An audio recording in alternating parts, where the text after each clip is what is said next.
Shalom y bienvenidos a Vía Hafta Yisrael, una frase hebrea que significa amarás a Israel. Esperamos que se queden con nosotros, ya que nuestro maestro, el Dr. Baruch, nos compartirá una enseñanza expositiva de la Biblia.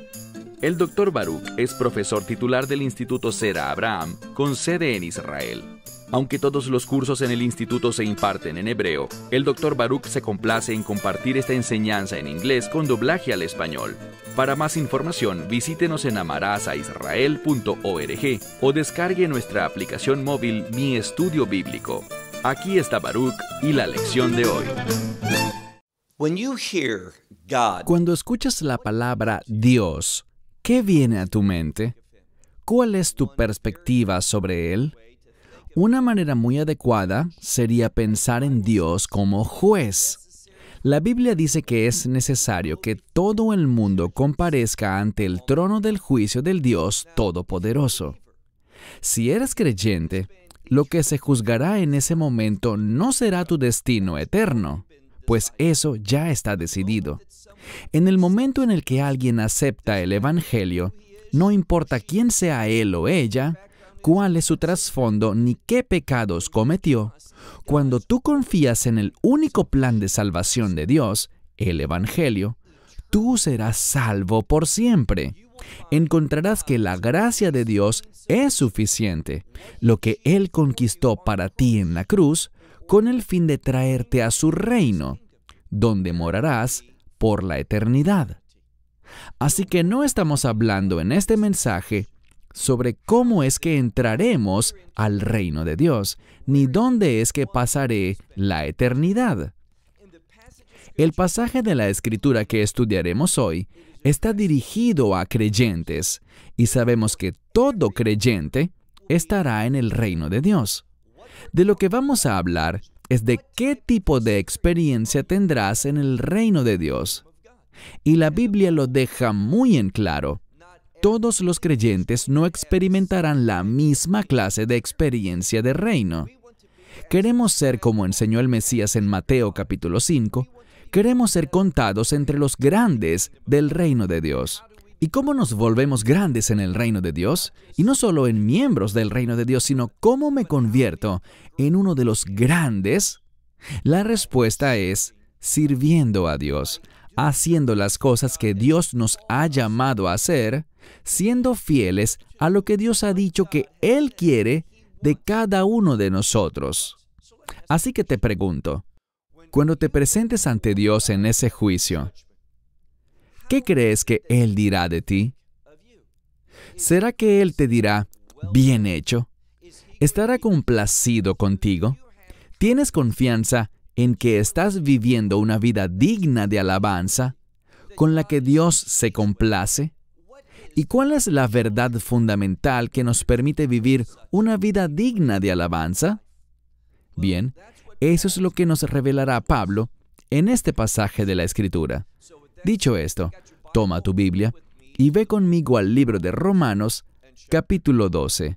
Libro de Romanos, capítulo 12. Esta porción de la Escritura es muy enseñada, es bien conocida, pero hoy queremos analizarla de la forma más literal posible. Prestaremos atención a la gramática del texto y al lenguaje que usa Pablo para que podamos tener una comprensión más completa de este pasaje y que su objetivo se cumpla, que vivamos una vida que agrade a Dios, con la que Él se complazca debido a nuestra conducta. No estamos hablando simplemente de ser declarados justos por la fe, eso es maravilloso y necesario, sino que estamos hablando de comportarnos de manera recta, viviendo de un modo que le traiga gloria y honor a Dios. ¿Qué es lo que dice Pablo aquí? Empecemos a leer el verso 1. Romanos capítulo 12, verso 1 dice, por lo tanto. Esta frase, por lo tanto, exige que recordemos lo que Pablo acababa de decir, lo que el autor reveló en el pasaje anterior. Por lo tanto, si nos fijamos, veremos que Pablo dijo en la conclusión del capítulo anterior, el capítulo 11, allí hablaba de que debemos ser personas que lo glorifiquen a Él. Dice, a Él sea la gloria por siempre. Entonces debemos vivir una vida que le glorifique a Él. Pregúntate eso mismo. ¿Qué tal me va en este sentido? ¿Estoy viviendo una vida que glorifica a Dios? ¿Se sentirá Él complacido con mi conducta? Y de nuevo, algunos dirán, pero no somos salvos por nuestra conducta, y es verdad, es totalmente cierto. No somos salvos por nuestra conducta, pero no estamos hablando de cómo somos salvos. Me dirijo a creyentes, y la pregunta es si estamos viviendo vidas que le agradan a Dios, que cumplen el propósito para el cual Él nos salvó, el cual es glorificarle a Él. Entonces dice, a Él sea la gloria. Ese es el objetivo. Entonces, ¿estamos viviendo una vida que le glorifica a Él? ¿Y cómo lo hacemos? Mira el verso 1. Dice, por lo tanto, y este es obviamente un asunto muy importante, porque Él dice aquí, utilizando esta palabra en griego que muchas veces es traducida como les exhorto. Es un término que implica un llamado muy enfático. Es una exhortación. Dice, les exhorto a ustedes, hermanos. Eso es importante, porque está hablando con sus hermanos y hermanas en la fe, con otros creyentes. Todo lo que Pablo revelará en este pasaje de la Escritura es para creyentes, para quienes son salvos, quienes estarán en el reino de Dios. Y les diré simplemente, ustedes deben tener la seguridad de que estarán en el reino de Dios. ¿Por qué? Bien, ya hablamos de una de las razones, y es que no se basa en mí, en mi conducta. El lugar donde pasaré la eternidad, en el reino de Dios o fuera del reino de Dios, no depende de mí, sino que depende del Mesías. Si yo recibo la obra del Mesías por la fe, buscando su gracia, estaré en el reino de Dios. No depende de mí, sino de lo que Él ha hecho por mí.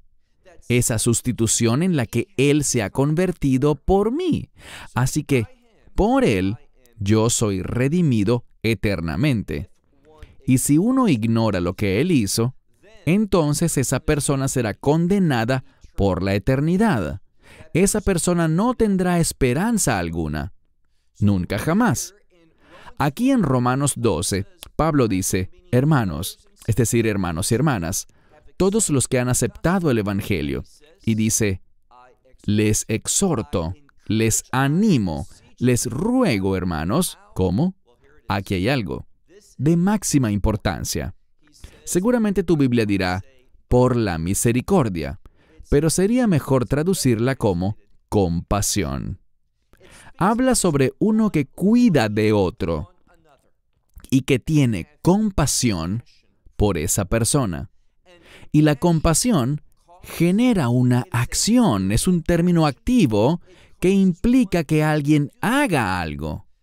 Y aquí dice, por la compasión de Dios, Dios ha visto nuestra condición espiritual y vio que nuestra condición espiritual es que necesitamos de Él. Estábamos perdidos en pecado, separados de Él.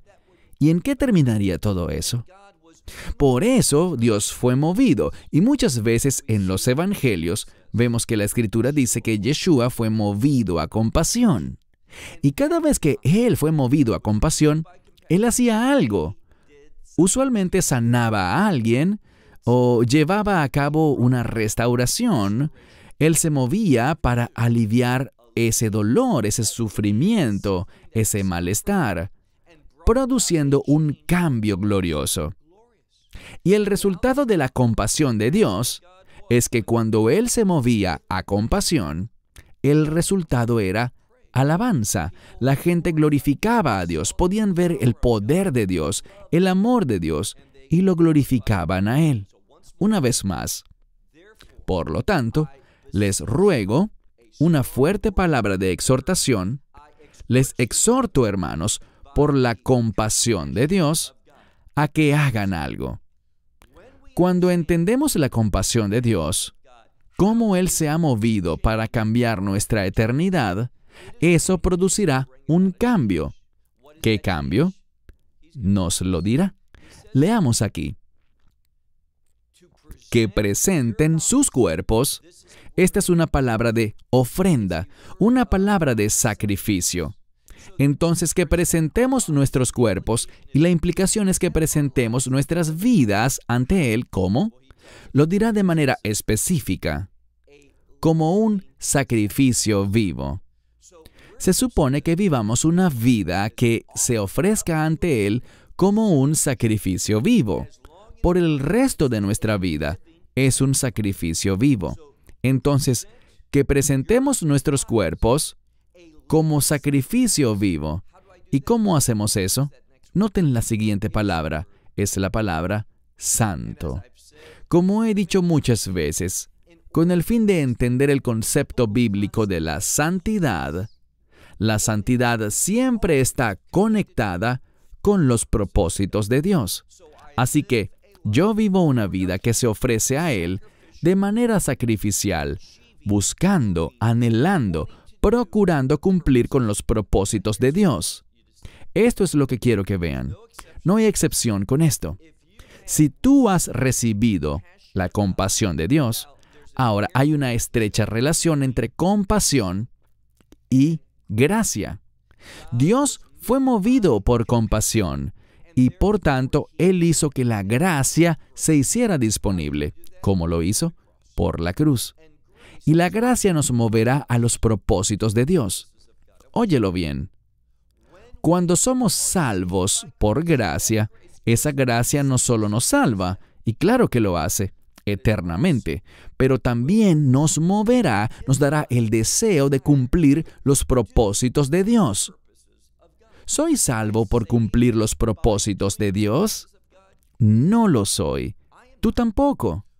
Somos salvos por gracia, por lo que Él ha hecho por nosotros. Pero habiendo recibido esa gracia no solo nos salvará, sino que nos cambiará y provocará que nos comprometamos con los propósitos de Dios. Entonces dice, que presenten sus cuerpos como sacrificio vivo, santo, es decir, conforme a los propósitos de Dios. Y luego tenemos un término que significa, son dos términos griegos, la palabra para agradable y tiene un prefijo adjunto a ella que significa bien. Entonces, bien agradable. Que vivamos una vida con la que Dios esté muy complacido y que esté complacido en sobremanera. A eso hemos sido llamados. ¿Lo estás cumpliendo? ¿Tienes el deseo de vivir así? Si entiendes la compasión de Dios, querrás presentar tu cuerpo como un sacrificio vivo, de acuerdo con los propósitos de Dios, para ser de gran agrado para Él. Y luego dice, vuestro servicio, y de la siguiente palabra obtenemos el término lógico en español, vuestro servicio racional. Entonces, habiendo sido salvo, soy llamado a servir a Dios. Y el objetivo de servir a Dios es conforme a sus propósitos. Así que yo puedo ser de gran agrado para Él. El día del juicio, si cumplo con esto, si me someto a esto y soy movido por la gracia, habrá un resultado. Él estará bien complacido conmigo porque yo vivo una vida sacrificial de gran agrado para Él, y Él me dirá, bien hecho. Él me reconocerá como su siervo. Ahora, avancemos al verso 2. Nos dijo lo que debemos hacer y ahora nos dirá lo que no debemos hacer. Y sería desastroso si fallásemos en esto. Dice el verso 2. No se conformen a esta era. La palabra era representa al mundo y la cultura del mundo. Lo que dice es que, sin importar dónde vivas, no te conformes, no te asemejes, no dejes que el mundo y su carácter, su cultura, te influencien. No seas cambiado por el mundo. Somos llamados, al vivir esta vida que agrada a Dios, de acuerdo con sus propósitos, somos llamados a traer cambios al mundo y no a ser cambiados por el mundo. Esto es lo que Él nos revela, así que dice, y no se conformen a esta era, sino, en cambio, sean, y viene un término para transformación. Se trata de la palabra griega de la cual obtenemos el término metamorfosis, que es simplemente una palabra larga para decir cambio. Entonces dice, sean cambiados, pero es una transformación. Ese cambio nos hace diferentes. Es diferente a los caminos del mundo. ¿De qué forma? De acuerdo con el reino. Entonces dice, pero en cambio, sean ustedes transformados, y la pregunta es ¿cómo? Noten lo que dice. Ahora, cuando vemos la siguiente frase, hay una diferencia entre el Textus Receptus y el manuscrito griego llamado Nestle-Aland. Normalmente yo prefiero el Textus Receptus, pero en este caso, creo que el hecho de que la palabra vuestro no se encuentre en la edición de Nestle-Aland nos brinda revelación sobre un punto. Porque mucha gente cree que esto es así. Que yo seré transformado, es verdad, pero en cuanto a esa transformación, ¿cuál es el resultado? Noten lo que dice. Sino que sean transformados por, y lo traduciré así, por una mente renovada. Muchas traducciones y el propio Textus Receptus dice, sean transformados por medio de la renovación de vuestra mente. Pero esta palabra vuestra no se encuentra en muchos de los manuscritos. Muchos de ellos no dicen vuestra mente, sino simplemente una mente renovada. En cuanto a la palabra renovar, quiero que vean otro lugar donde aparece. Vayan por favor al libro de Tito. Libro de Tito, capítulo 3. Vamos a ver un versículo, el verso 5. Tito 3, verso 5. Leemos aquí en este verso que se está hablando sobre nuestra nueva condición. ¿Quiénes somos ahora en el Mesías? Y dice que esta transformación, esta nueva identidad, se produjo no por obras de justicia. ¿Significa eso que no debemos hacer obras de justicia? Por supuesto que no. Tenemos que hacer obras de justicia, buenas obras. Pero esta transformación no se produjo por nuestras obras de justicia, sino por su obra justa en la cruz. Entonces dice, no por obras de justicia que hayamos hecho nosotros, sino de acuerdo, aquí está, a su misericordia. Es un término distinto a compasión. Es similar, es un sinónimo, pero dice aquí, sino de acuerdo a su misericordia. ¿Qué resultó? Esa misericordia produjo un cambio, porque Él nos salvó. Y con respecto a esta palabra salvación, no solo significa que ahora seamos miembros del reino de Dios. ¿Tiene ese aspecto? Claro que sí, pero significa más que solo eso, porque esa salvación tiene que ver con ser sanos y ser restaurados en una condición correcta. Y lo que dice aquí es que Él nos salvó por medio del lavamiento de la regeneración. Y aquí está la misma palabra, la renovación del Espíritu Santo. Sobre la regeneración hay una gran escritura que habla al respecto. Pablo lo dejó claro cuando escribió, si alguno está en el Mesías, ¿cuál es el resultado de estar en el Mesías?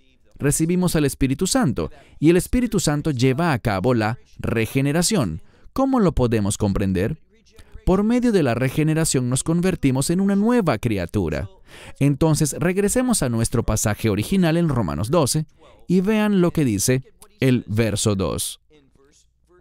Dice, no se conformen a esta era, sino que sean transformados por la mente renovada. No es que mi mente sea mejorada, que sea alterada, que se haga mejor. Eso no es lo que dice. La regeneración y la renovación del Espíritu Santo me lleva a ser una nueva criatura. No es una versión mejorada de mi vieja mente, sino una mente totalmente nueva. Es un cambio, una transformación. en la que alcanzo una nueva identidad. Por esto Pablo dice, si alguno está en Cristo, es una nueva creación. Soy una nueva persona. Y por lo tanto, no es mi mente, sino una mente renovada, y tenemos varios pasajes que hablan sobre la mente de Cristo. No es que mi mente ahora sea mejor, sino que yo, por medio de la regeneración, de esta renovación por medio del Espíritu Santo, yo tengo una mente distinta, la mente del Mesías. Y es solo esta nueva mente, su mente, la que produce esta transformación en la vida de un creyente. ¿Por qué? Leamos la siguiente parte del verso 2. ¿Para qué? Y este es un término de propósito, con el fin de que ustedes puedan documentar cuál es la buena, y nuevamente vemos este término, muy agradable y perfecta voluntad de Dios. ¿Qué está diciendo? Que por medio de esta transformación yo voy a documentar, y esa es la palabra griega dokumeso. Es un término para evidenciar, comprobar algo. Así que al ser una nueva criatura, regenerada, ya no soy más ese viejo hombre, esa vieja persona está muerta. Si alguien está en Cristo, es una nueva creación. Las cosas viejas pasaron, y aquí todo es nuevo.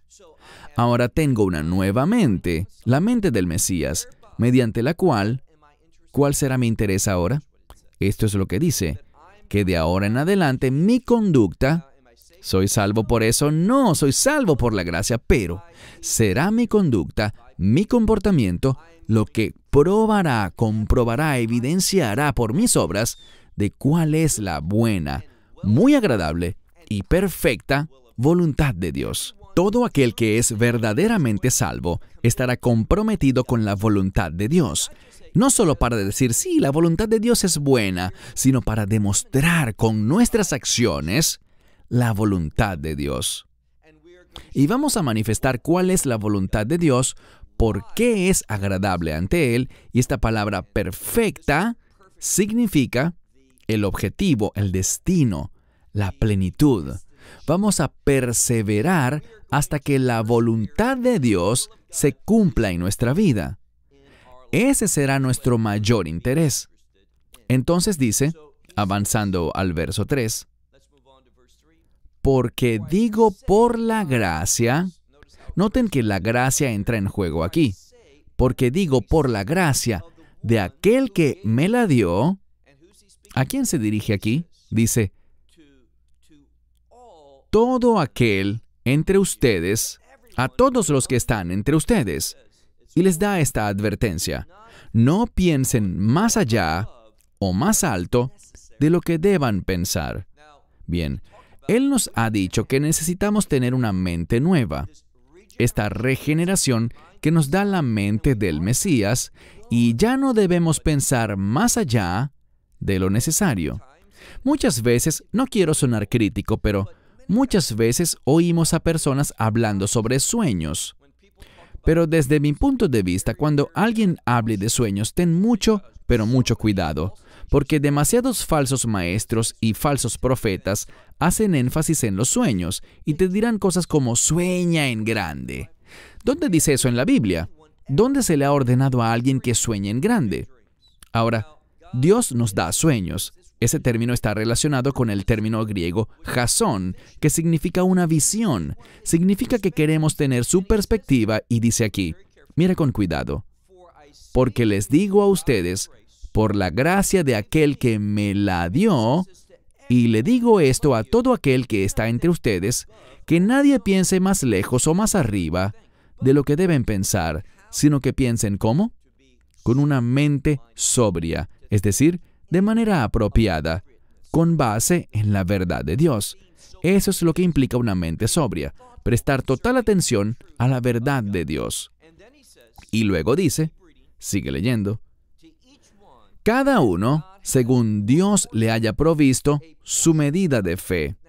Aquí, en este contexto, la palabra fe está relacionada con, o vinculada con, el llamado. Debemos pensar apropiadamente, basados en la medida de fe que Dios nos ha dado, con el fin de completar el llamado que hemos recibido de Él. Todo está basado, y el contexto lo deja claro, en la voluntad de Dios para nuestras vidas. Debemos pensar en la revelación de Dios adecuadamente, y Él nos ha dado fe, ese llamado y una medida de fe con el fin de que cumplamos ese llamado. Pero todo se inicia en Él. Él es quien origina todo esto. No se trata de que yo tengo estos grandes sueños para mi vida. Eso es puro orgullo. Y no está basado en la revelación de Dios. Verso 4. Dice, porque así como en un cuerpo tenemos muchos miembros, pero no todos los miembros tienen la misma función. Entendamos que debemos descubrir cuál es nuestro llamado, y ese llamado irá de acuerdo a la medida de fe que Dios nos ha dado. Esa fe para cumplir el llamado del Dios viviente sobre nuestra vida. Así que no todos tenemos la misma función. Pasemos a nuestro último verso por hoy, el verso 5. Así, los muchos, es decir, aunque hay muchos individuos, muchas partes, somos un solo cuerpo en el Mesías.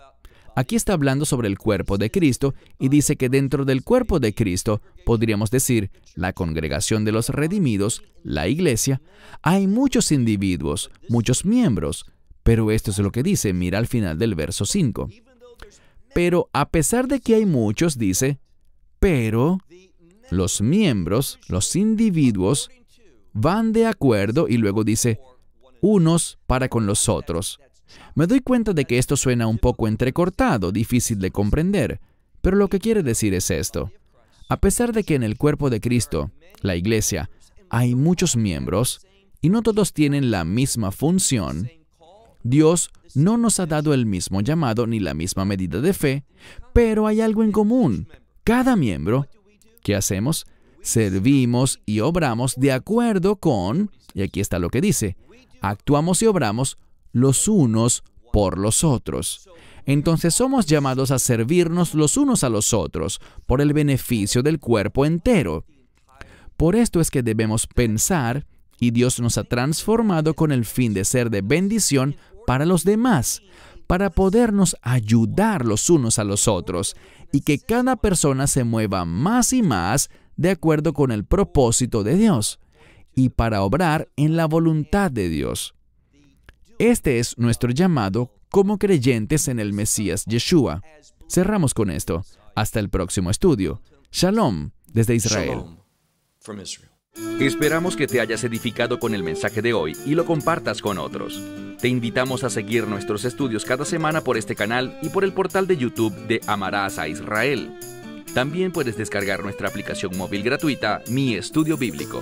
Finalmente, para obtener más información sobre nosotros, visita nuestra web amarasaisrael.org, donde encontrarás otras conferencias de Baruch en audio, video y texto. Hasta el próximo programa. Que el Señor te bendiga en Yeshua HaMashiach, Jesús el Mesías, mientras caminas con Él. Shalom desde Israel.